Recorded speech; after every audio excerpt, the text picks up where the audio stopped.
সতর্ক করি।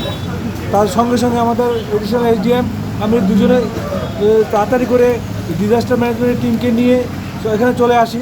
এসে তারপরে আমাদের ফায়ার সার্ভিস এবং এনডিআরএফ যারা আছে সবাইকে নিয়ে আমরা প্রথমে সিপাহীজলা জো, তারপরে হসপিটালের সামনে এসডিএমও আমাকে ফোন করেছিল যে এখানে রাস্তা বন্ধ, অ্যাকর্ডিংলি মেইন রোডটা তাড়াতাড়ি রেস্কিউ করার জন্য আমরা গাছপালা যা আছে সঙ্গে সঙ্গে আমাদের টিম এসে এটা এভাকুয়েট করে দিয়েছে এবং এখন রাস্তা স্বাভাবিক চলাচল শুরু হয়েছে।